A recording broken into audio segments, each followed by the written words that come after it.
خزان تھی اور موسم بھی اس دن بہت زیادہ خراب تھا، جس کی وجہ سے پائلٹ کو کچھ دکھائی نہیں دے رہا تھا۔ پائلٹ یوں ہی جہاز کو نیچے لے کے آیا، اسے سامنے ایک بڑا سفید پوش پہاڑ دکھائی دیا اور اس طرح جہاز سیدھا پہاڑ سے جا ٹکرایا اور سیدھا ایک بڑے گلیشیئر کے نیچے جا کے پھنس گیا۔ کچھ لوگ زخمی تھے اور باقی جو ٹھیک تھے وہ دوسروں کی مدد کرنے لگے۔ اب انہیں یہاں پہ ریسکیو کے آنے تک سروائیو کرنا تھا، جہاں چاروں طرف برف اور کھا جانے والی سردی کے علاوہ کچھ بھی نہیں تھا۔ تو آگے جانتے ہیں کہ آخر 72 دن انہوں نے یہاں پہ کیسے گزارے۔ 13 اکتوبر 1972 کو ایک جہاز جس میں رگبی ٹیم، ان کے ساتھی، ان کے خاندان والے اور جہاز کے کریو ممبر سوار تھے۔ یہ جہاز یوراگوئے سے چلی جا رہا تھا۔ جہاز میں کل ملا کر 45 لوگ زندہ تھے۔ اس جہاز کو اپنی منزل پر پہنچنے کے لیے صرف 3 گھنٹے درکار تھے اور سب خوشی راضی مزے کر رہے تھے۔ ٹیک آف کے وقت بھی جہاز میں کوئی خرابی نہیں تھی اور جہاز اپنی منزل پر روانہ ہو گیا، لیکن اڑان کے کچھ دیر بعد موسم کے زیادہ خراب ہونے کی وجہ سے جہاز کو مینڈوزا کے ایئرپورٹ پر لینڈ کرا دیا گیا۔ انہوں نے رات بھر وہیں پر سٹے کیا، جس میں لوگوں نے خوشی منائی کہ آج کی رات یہیں گزرے گی، کھانے پینے کا بندوبست کیا اور کچھ ضروری چیزیں وہاں سے خریدی۔ جہاز نے دوبارہ ٹیک آف کیا اور اپنی منزل کی طرف روانہ ہو گیا۔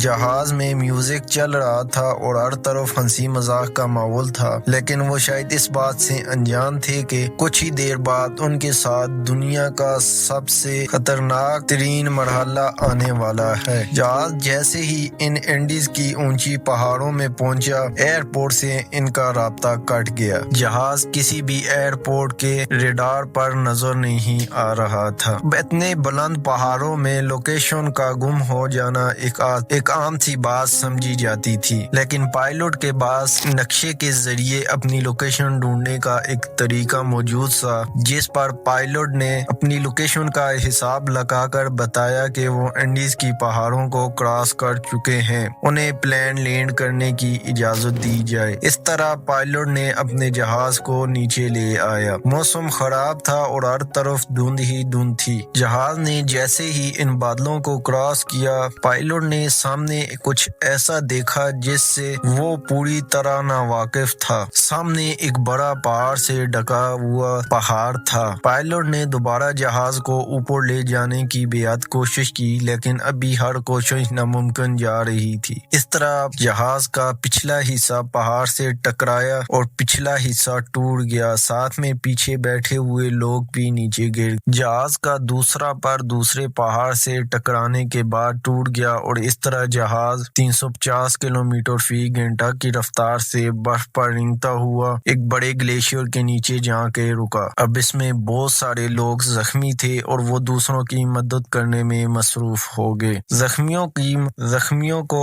مرہم لگا کر سائیڈ پہ لٹا دیا گیا۔ انہیں سنبھلتے سنبھلتے رات ہو گئی۔ اب انہوں نے کسی نہ کسی طرح رات گزارنی تھی۔ ان کا خیال تھا کہ رات گزارنے کے بعد صبح تک ریسکیو آپریشن ہوگا اور وہ بچ جائیں گے۔ رات تو انہوں نے ایسے تیسے کر کے گزاری اور صبح کا انتظار کیا۔ ادھر گورنمنٹ نے آپریشن کا اعلان کیا، جن میں تینوں ملکوں کی ریسکیو نے حصہ لیا۔ 45 میں سے 33 لوگ اب بھی اس میں زندہ تھے اور وہ ریسکیو آپریشن کی انتظار میں بیٹھے تھے۔ تبھی انہیں اونچے ہیلی کاپٹر دکھائی دیے جنہیں انہوں نے اشارہ کیا، لیکن اتنی بلندی کی وجہ سے کچھ نظر نہیں آ رہا تھا، پر انہوں نے بیگوں کا ایک کراس بنا دیا تاکہ انہیں نظر آ جائے۔ اب روز جہاز آتے اور روز چلے جاتے۔ بندوں کو یہ بات اب انہیں سمجھ آ گئی تھی کہ انہیں یہاں پر کسی طرح سروائیو کرنا ہی ہوگا۔ اس طرح کرتے کرتے 8 دن گزر چکے تھے اور گورنمنٹ نے آپریشن بند کر دیا۔ ان کے پاس نہ کھانا تھا، نہ پانی اور نہ ہی پہننے کے لیے اور سردی سے بچنے کے لیے کپڑے موجود تھے۔ 8 دنوں تک ان کے پاس کھانا ختم ہو گیا، جس کے بعد انہوں نے گتے اور جہاز کے اندر موجود گند کھانا شروع کر دیا، جس سے بہت سے لوگوں کی طبیعت بگڑ گئی۔ اب وہ بھوک سے نڈال ہو چکے تھے۔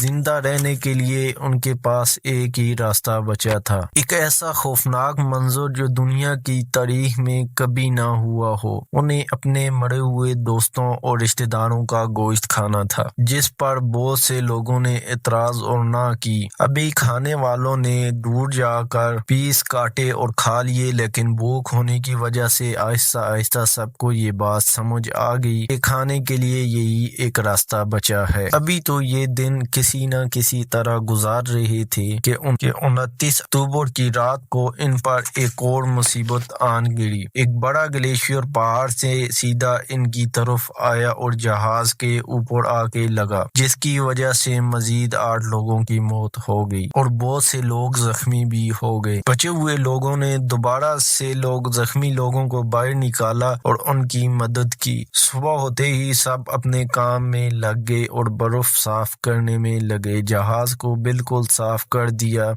تاکہ دھوپ لگے اور جہاز گرم ہو اور رات میں یہ سردی سے بچ سکیں۔ ابھی تک وہ یہ بات سمجھ چکے تھے کہ اگر ابھی کچھ نہ کیا تو یہاں پہ بھوک اور سردی میں موت ہی باقی بچی ہے۔ آخرکار سب نے مشورہ کیا کہ ان پہاڑوں کو سر کر دیا جائے، شاید یہاں پہ کوئی نہ کوئی مدد ملے، جن میں ویزنٹین، نینڈو اور کنیسا کو چنا گیا۔ ان 3 بندوں کو گوشت کے ٹکڑے اور سب سے گرم کپڑے بنا کے دیے گئے جو انہوں نے جہاز کی سیٹوں پر موجود لیدر سے بنائے تھے۔ اب ان تینوں نے اپنا سفر شروع کیا اور پہاڑ کی طرف بڑھنا شروع ہو گئے۔ ان کا خیال تھا کہ یہ پہاڑ کراس کرنے کے بعد انہیں کوئی نہ کوئی مدد مل جائے گی، لیکن پہاڑ کی چوٹی پر پہنچنے پر انہیں ہر طرف پہاڑ اور سفید برف ہی دکھائی دے رہی تھی، جس سے وہ ٹوٹ چکے تھے۔ اب خود خیال کریں کہ آپ ایک امید سے ایک طرف جائیں اور وہاں پہ اس کا کوئی نام و نشان تک بھی نہ ہو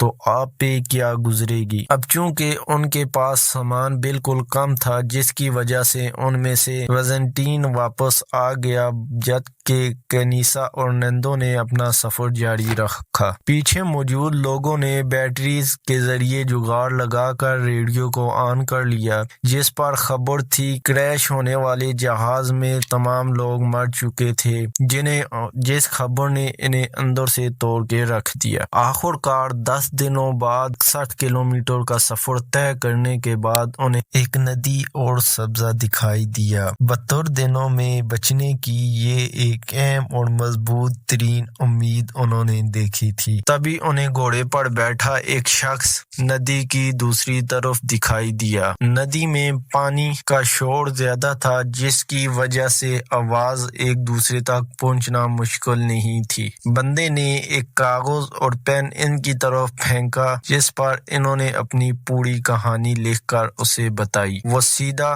سیکورٹی اداروں کے پاس چلا گیا، جس کے بعد انہیں پہلے یقین نہیں آیا، لیکن آخرکار 72 دنوں بعد 22 دسمبر کو انہیں ریسکیو کر لیا، جن میں 45 میں سے صرف 16 لوگ